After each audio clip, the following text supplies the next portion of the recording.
Good morning, students and all the guardians. Welcome to Jupiter Public Secondary School, Hindon City. Today's our lecture is विसर्ग संधि। जैसा कि हमने पहले पढ़ चुके हैं विसर्ग संधि के विषय में, दो विसर्ग संधियों के भेदों के विषय में हम पहले जान चुके हैं। आज हम उसका थर्ड पार्ट पढ़ेंगे जिसका नाम है ऋत्व विसर्ग संधि। ऋत्व विसर्ग संधि, ऋत्व से ही पता चल रहा है कि जहाँ रे हो, ऋत्व का मतलब जहाँ रे हो। जैसे हमने पहले पढ़ी थी उत्व विसर्ग संधि, जहाँ की ओ हो, ठीक है। इसमें ऋत्व विसर्ग संधि, इसका सूत्र होता है, ऋत्व विसर्ग संधि का सूत्र है इचो अशी विसर्गस्य रेफे, इचो अशी विसर्गस्य रेफे, या ये भी कह सकते हैं विसर्गस्य रेफे, विसर्ग के बाद जिसमें रेफ हो, रेफ यानी रे हो, विसर्ग के बाद जिसमें रे हो तो उसे कह सकते हैं विसर्गस्य रेफे, विसर्ग का रे हो जाना। ये हम आज इस ऋत्व विसर्ग संधि में पढ़ेंगे। जैसे कि यहाँ मैंने सूत्र लिखा है, यहाँ दिया हुआ है, देखिए इचो अशी विसर्गस्य रेफे। इचो यानी इच का मतलब होता है ए या आ को छोड़कर अन्य कोई भी स्वर वर्ण, ए या आ को छोड़ करके अन्य कोई भी स्वर वर्ण हो, यानी कि ए और आ इसमें वर्जित वर्ण है, वर्जित वर्ण यानी नहीं आने चाहिए। ए और आ का आगम नहीं होना चाहिए, ए और आ वर्ण नहीं होने चाहिए। ए और आ को छोड़ करके कोई भी अन्य स्वर हो तो विसर्ग का क्या हो जाता है, रे हो जाता है। देखिए जैसे यदि विसर्ग से पहले ए या आ को छोड़कर, विसर्ग से पहले कोई भी ए या आ वर्ण नहीं होना चाहिए। विसर्ग से पूर्व पद के पहले वाले पद में, संधि के पहले वाले पद में विसर्ग से पहले ए या आ नहीं होना चाहिए। ए या आ को छोड़कर कोई भी अन्य स्वर वर्ण हो सकता है, व्यंजन वर्ण हो सकता है, कोई भी वर्ण हो सकता है, लेकिन ए या आ नहीं होने चाहिए। तो ये सूत्र भी यही कहता है, इचोअसी विसर्गस्य रेफे है। सूत्र क्या कहता है, ये कह रहा है कि यदि विसर्ग से पूर्व, विसर्ग से पहले ए या आ को छोड़कर कोई अन्य स्वर हो, कोई भी स्वर वर्ण हो सकता है ए या आ को छोड़कर, और विसर्ग के बाद भी कोई स्वर हो सकता है, या वर्ग का तीसरा, चौथा और पांचवा वर्ण, या ये, वे, रे, ले और है हो तो विसर्ग का रे हो जाता है। देखिए यहाँ ए और आ का पूर्णतः निषेध किया गया है, और ए या आ के बाद प्रथम पदांत में पदांत विसर्ग से पहले ए या आ नहीं होना चाहिए, विसर्ग से पहले ए या आ नहीं होना चाहिए। तो देखिए ये सूत्र क्या कह रहा है, कैसे कह रहा है, इसके एग्जाम्पल के द्वारा हम इसको समझेंगे। जैसे ये लिखा हुआ है यहाँ मुनिर इति, देखिए बेटा मुनिर इति, तो मुनि इसका संधि विच्छेद हम विसर्ग संधि के अकॉर्डिंग कर देंगे, मुनि ही प्लस इति। अब ये रे कहाँ से आया, जैसे कि मैंने अभी आपको बताया कि विसर्ग से पूर्व ए या आ को छोड़कर कोई अन्य स्वर हो सकता है, तो यहाँ कौन सा स्वर आ रहा है, ये ई आ रहा है। विसर्ग से पूर्व ई स्वर है, यानी कि ए या आ नहीं है, इसलिए विसर्ग को किसका आदेश हुआ, रे का आदेश हुआ। तो ये क्या हो गया, विसर्ग की जगह पर रे हो गया, मुनि, रे और इति। अब इसको जोड़ देंगे तो ये ऊपर वाला जो मुनि इति है ना, ये हो जाएगा। देखिए कैसे हो गया, मुनि तो है ही, ई में री जो, रे में ई जोड़ देंगे तो क्या हो गया, री और ती, यानी कि ये हो गया हमारा मुनि रीति, मुनि रीति। विसर्ग जो था उसकी जगह पर क्या हो गया, रे हो गया, विसर्ग की जगह पर हमारा रे वर्ण आ गया है, ठीक है। जैसे यहाँ पे है ये भानु रसौ, तो देखिए भानु, रे का हमने विसर्ग कर दिया यहाँ पे, ऋत्व विसर्ग संधि, रे का क्या हो रहा है, यहाँ विसर्ग हो रहा है, इसलिए ये कौन सी संधि हुई, ऋत्व विसर्ग। जहाँ रे के स्थान पर विसर्ग हो जाए वहाँ होती है ऋत्व विसर्ग। तो देखिए भानु रे है, तो इधर भानु रे का हमने विसर्ग कर दिया, और रे में से निकला ए और असौ, भानु प्लस असौ। यदि हम इसको दोबारा से देखें कि विसर्ग स्थान पर रे हो गया, और ये यहाँ पर ऊ की मात्रा है, ऊ वर्ण है इधर, यहाँ पर आ या आ का निषेध किया गया है, इसलिए ये हो गया भानु रे प्लस असौ। अब रे में ये ए मिल गया तो ये रे बन गया, रसौ हो गया, भानु रसौ, इस तरह से। अब यहाँ देखिए धेनुर गच्छति, अब यहाँ पे हमने इसका संधि विच्छेद किया, धेनु प्लस गच्छति। अब देखिए ये गे के ऊपर आपको रे की मात्रा दिखाई, रे वर्ण दिख रहा होगा, ये रे वर्ण है। तो ये रे वर्ण का हमने क्या बनाया है, यहाँ पे विसर्ग बनाया है, इसलिए इस संधि का क्या नाम हुआ, रुत्व विसर्ग संधि।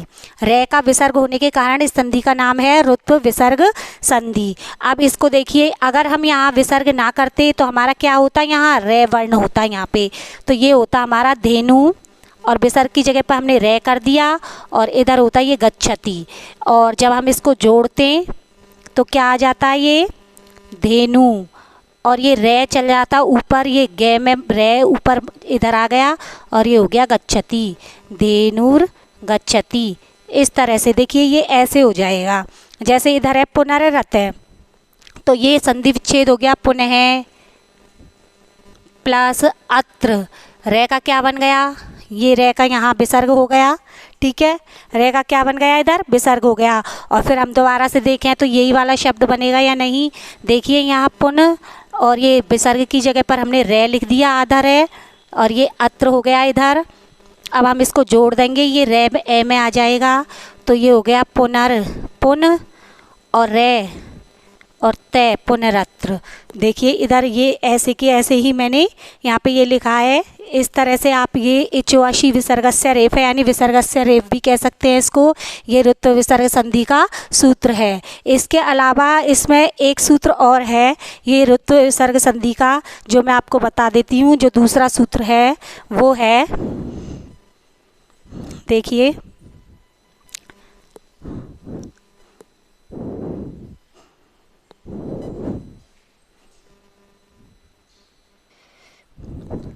यस, तो देखिए दूसरा सूत्र है इसका हमारा, जो रुत्व विसर्ग संधि है उसका सेकंड वाला जो सूत्र है वो है अतो असि विसर्गस्य लोप है। अतो असि विसर्गस्य लोप है। पहले तो रे का लोप हो रहा था इसमें, ठीक है। अब देखिए इसमें विसर्ग का लोप किया गया है। पहले तो रे को रुत्व विसर्ग किया गया था, रे की जगह पर विसर्ग किया गया था और विसर्ग के स्थान पर रे, और अब इसको विसर्ग का लोप किया जा रहा है। तो देखिए वो कैसे होगा, और आकारांत होने पर। तो देखिए इसमें लिखा है अतो अशी विसर्गस्य लोप है, अर्थात आकार से परे, आकार मतलब आ से परे विसर्ग का अशी परे होने पर विसर्ग हो, और उसके बाद में कोई भी स्वर वर्ण, या वही पहले वाला जो रूल था हमारा वर्ग का, तीसरा चौथा पांचवा वर्ण, और ये वे रे ले और है वर्ण, इनमें से कोई सा भी वर्ण हो तो विसर्ग का लोप हो जाता है। यानी कि आ आए, आ, तो वहाँ पर यदि विसर्ग हो तो उस विसर्ग का लोप हो जाता है। कैसे होता है उसके लिए देखिए एग्जाम्पल, ये कह रहा है कि विसर्ग से पहले आ हो और विसर्ग के बाद कोई भी स्वर हो, विसर्ग से पहले आ हो और विसर्ग के बाद कोई भी स्वर वर्ण हो, या वर्ग का तीसरा चौथा पांचवा वर्ण, या ये वे रे ले है हो, इनमें से कोई सा भी वर्ण हो तो वहाँ विसर्ग का लोप हो जाता है। कैसे होगा उसके लिए देखिए, जैसे बाला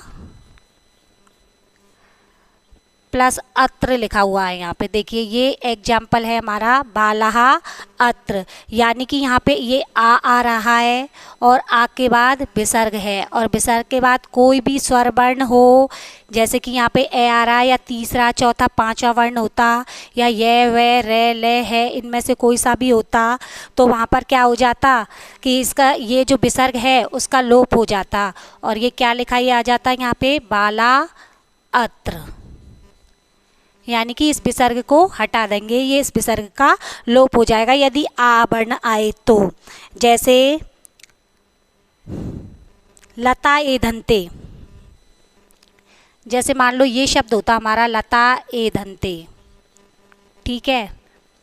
अब हमें पता है ये सीधा सा है, तो यहाँ पे ये आ रहा है ना, लताहा, संधि विच्छेद करेंगे, लताहा प्लस एधन्ते, लताहा प्लस एधन्ते, यहाँ व्यंजन संधि ही है होने को, तो ये रुत्व यहाँ पे विसर्ग संधि है होने को, तो विसर्ग संधि है, यहाँ पे रुत्व विसर्ग संधि ही कहलाएगी। लेकिन यहाँ पे क्या है, यहाँ विसर्ग जो आ रहा है ना, ये विसर्ग इसका लोप हो रहा है। कब होगा, यदि विसर्ग से पहले आ वर्ण आए, ये ध्यान रखना है हमने, और इसके बाद में कोई भी स्वर वर्ण या वर्ग का तीसरा चौथा पांचवा वर्ण वर्ण है या वेरे, टे है या वेरे, ले और है, इनमें से कोई सा भी वर्ण हो तो वहाँ पर विसर्ग का लोप हो जाता है और इस विसर्ग का लोप करके लता ए धन्ते इस तरह से ये लिखा जाएगा।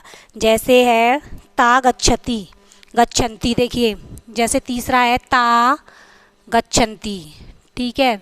अब हमें पता है कि वैसे देखें तो हैं हम से तौ सा ते ताहा जैसे होता है ना, तो ये ता जो है आकारांत हो रहा है, इसके बाद विसर्ग हम लगा देंगे, संधि विच्छेद करेंगे तो विसर्ग संधि हो जाएगी, रुत्व विसर्ग संधि।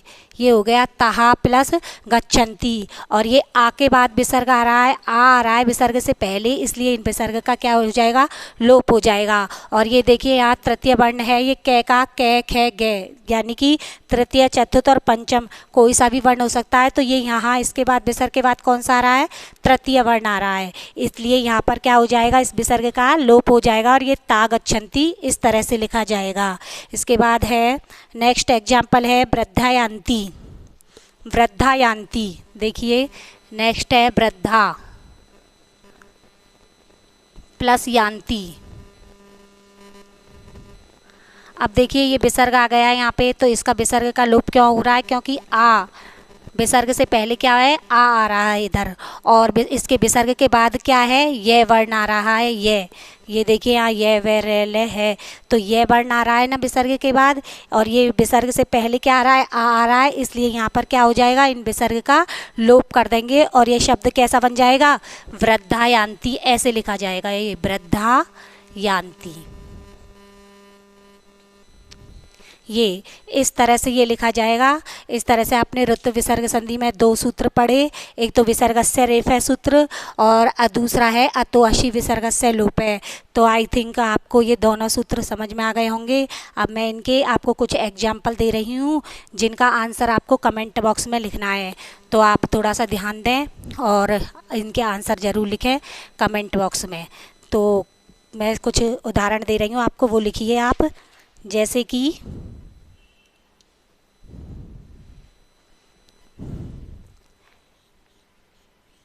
एतै भक्षितम्,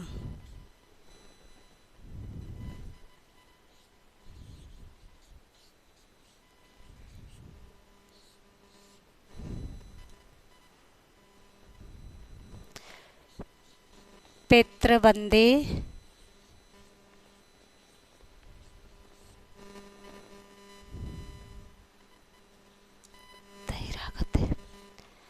तैरागते,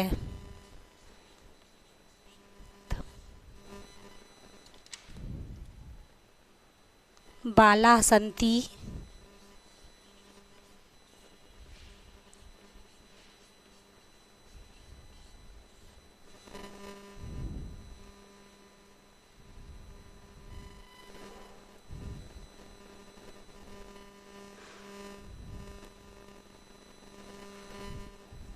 वृद्धारति,